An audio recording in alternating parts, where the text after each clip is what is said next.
60 mètres de hauteur et il y a une aiguille comme ça de lave, de roche basaltique. Là il y a la falaise et là il y a la mer de Tasmanie. Et avec un camarade guide de haute montagne qui s'appelle Daniel Dulac, nous avons descendu en rappel, grimpé cette aiguille et au sommet nous avons tendu une tyrolienne, c'est-à-dire une corde, qui nous a permis ensuite d'amener notre amie philosophe Catherine Van Hoffelen au sommet de cette aiguille et nous avons là tenu une conversation sur un certain nombre de thématiques.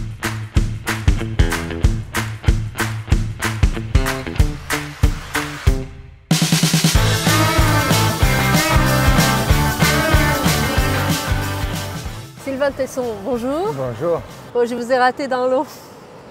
Je ne vous savais pas surfeur, je vous savais faire du cheval, de la bicyclette, enfin à pied, le tour du monde, par la montagne, par les steppes, par les neiges, pas encore par la mer. C'est Ulysse qui vous inspire?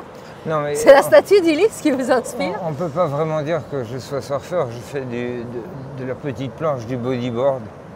Mais ça me plaît beaucoup parce que c'est une caractéristique de mouvement. Et moi, je suis passionné par le mouvement. J'ai consacré ma vie au mouvement, quel qu'il soit, sur terre, sur mer, dans l'air et sur la vague. Est-ce que je ne vais pas parler livre aujourd'hui, je ne vais pas parler Ulysse non plus, je vais juste vous poser 3 questions rapides parce que vous avez tout un congrès à faire très bientôt. À quel moment je regardais votre vie un peu comme nous tous en essayant de trouver qu'est-ce qui a donné cet impulse? Votre père est patron de presse, votre mère est médecin et je n'ai pas trouvé. Je sais qu'en 2019 vous êtes allé faire du vélo pour la première fois, mais je ne sais pas quelle est l'impulsion, quel est le moment où vous vous êtes senti tourner vers l'aventure. L'aventure non pas littéraire, non pas de mémorialiste, d'écrivain voyageur, mais l'aventure tout court, aller affronter l'inconnu. J'ai commencé concrètement à 20 ans par un tour du monde à bicyclette.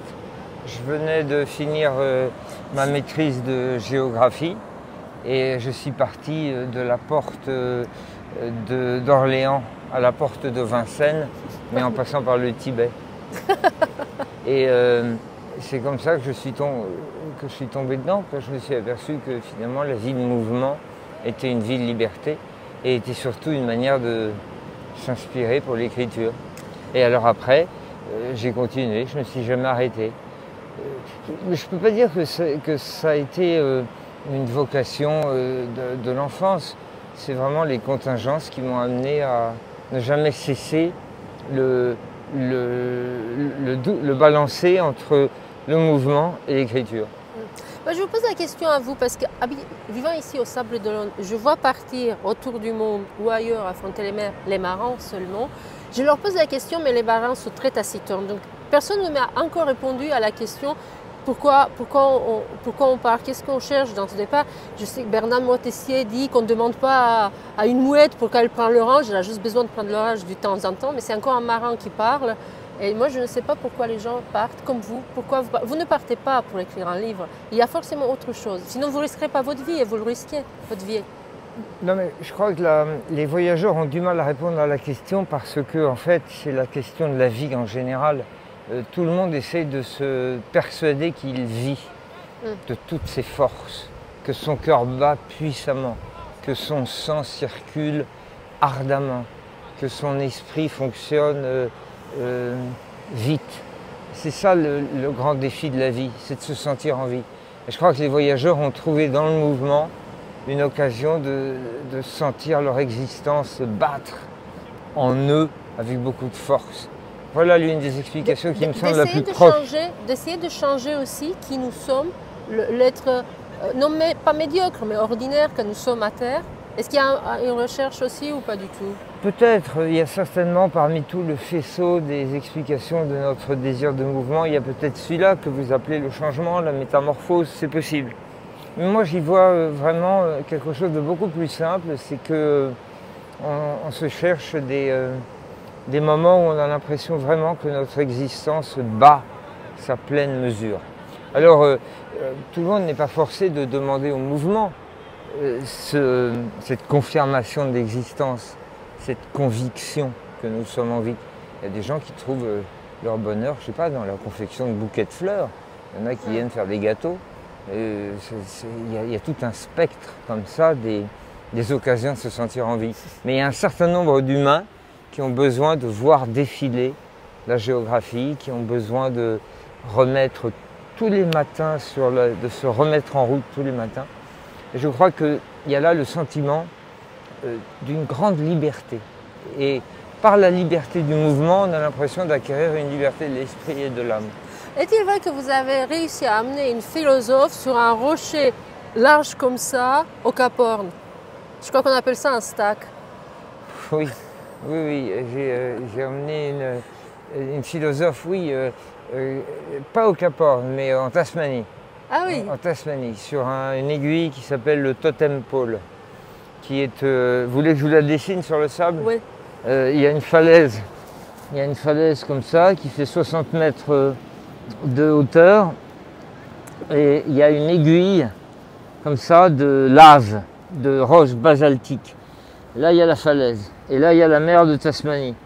Et avec un camarade guide de haute montagne qui s'appelle Daniel Dulac, nous avons descendu en rappel, grimpé cette aiguille et au sommet nous avons tendu une tyrolienne, c'est-à-dire une corde, qui nous a permis ensuite d'amener notre amie philosophe Catherine Van Hoffelen au sommet de cette aiguille et nous avons là tenu une conversation sur un certain nombre de thématiques philosophiques, dont le sujet qui la passionne par-dessus tout, c'est qui est la phronésis grecque, c'est-à-dire l'art de bien décider avec prudence, sagesse, sensibilité et raison.